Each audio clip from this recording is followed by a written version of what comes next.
Nous sommes au Salon du Livre Paris. Nous venons d'acheter un livre de Michel Bussy. Nous nous installons dans un coin, puis nous entendons crier. On se retourne et là, plein de sang, un homme à terre. Horrifiée, elle se retourne et constate que le hurlement n'a pas été poussé par la victime, mais par une femme qui elle-même tient un poignard à la main. Donc, complètement affolée, elle crie elle-même et part en courant vers le commissariat le plus proche pour essayer de trouver un policier capable de les aider et de les secourir. Les deux jeunes femmes sonnent, mais personne ne répond. Elles font le tour du bâtiment et se rendent compte qu'il y a des cadavres. Elles essayent d'ouvrir les fenêtres, elles n'y arrivent pas et elles se rendent compte qu'il y a du sang sur les encadrements.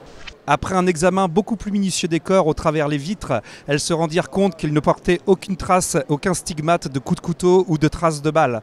Était-ce encore une foutue attaque bactériologique comme on avait eu avec la flamme pourpre ou une arme beaucoup plus contondante qui aurait pu les frapper derrière le crâne? Elles ne pouvaient le voir de là où elles étaient et maintenant il fallait rentrer dans le commissariat. N'écoutant que leur courage, les deux jeunes femmes cassent la fenêtre avec une pierre, rentrent à l'intérieur et là, stupeur, elles tombent nez à nez avec la lectrice de Livre Paris, couteau ensanglanté à la main.